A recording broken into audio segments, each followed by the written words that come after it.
Hey guys, Brendan from TAT here.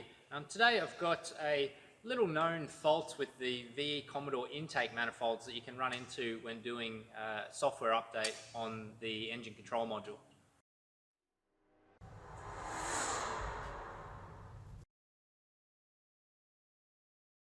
Okay, so a very specific model here, the 2006 VE Commodore LY7 engine, but you'll also run into this on the WM Statesman's with the 3.6 litre. So what happens is we've done a timing chain on this one, and there also is an update to the software relating to the timing chains on this model. But specifically because it's an 06, when you do that software update, it also changes something in the software regarding the intake manifold runner, which on these, you don't see them all that often on VEs, but you may notice some of the manifolds will have a runner control solenoid on the back there.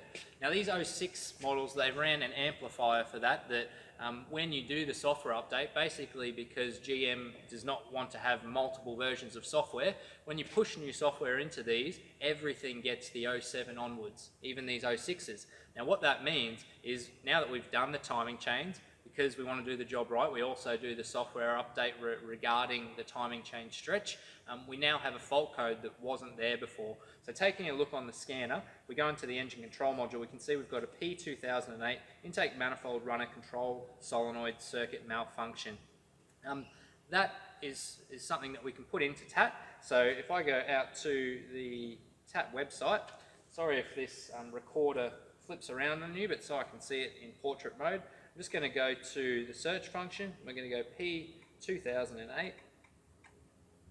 That's going to search the whole TAT website for anything regarding that. So we can see we've got magazine articles, we've got a few things regarding a Ford Focus, a VW, but as we come down we can see this Holden VE. So we've got a technical assistance case that I'm going to open that one up, and we've also got a repair solution which I believe was actually adapted from that technical assistance case. So this technical assistance case from back in 2016, Ruben Gerritsen has put in a case, and they were basically getting an engine check light, and if we read through that, they've given us some information. Some of the TAT tech teams got on there, some very helpful members like Simon Forsey and Steve Rossiter here have come in and made some input, and eventually we get down to the bottom where just today, from this, I'll show you how I got to this, I've actually added something. So you can always add to those repair solutions even, well sorry, this is a technical assistance, you can always add to them even though it's later.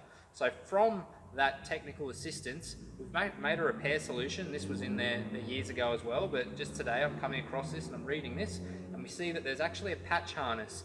There's some hardware modifications that we need to make the software interact with this engine now. Because it's got later model software, it doesn't work with the hardware on the engine. So there's a bit of information here that I went through. I called up Holden, our really good parts interpreters that we've got there. They had no idea what I was talking about, but I was able to get the part number from this repair solution. Boom, they were able to get it. Lo and behold, it's in stock, all those kinds of things. And from there, I've actually added, again today, down the bottom here, on the 14th of September, I've added in a link to a forum that I found, because it's not just a matter of putting in the patch harness, it's also a matter of depinning a section at the ECU, or I believe the new harness, it now comes with a new pin. And so basically you need some guidance on what you're doing there. So I was actually able to come across the service fix, and that is linked through a separate forum. Someone has uploaded something on there, so it's worth having a dig and you can get the actual service fix. Even though throughout these, I believe it was Peter Hines back on the repair solution, he already makes note that we want to be moving pin 12 to pin 14 at the ECU, and that is essentially part of deleting this amplifier. So you can see how you could really lose your way on this one. You know, you could start thinking that you've done something, you've just done a major job pulling apart the engine, doing timing chains.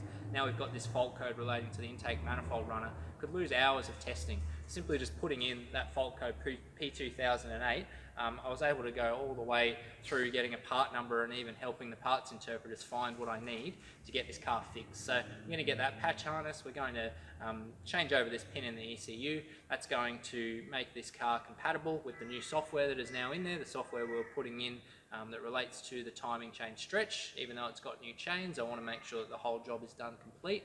and that's going to be a long-lasting repair here for the customer. So make sure you're using that search function, guys. Saved me a bunch of time today. Thanks.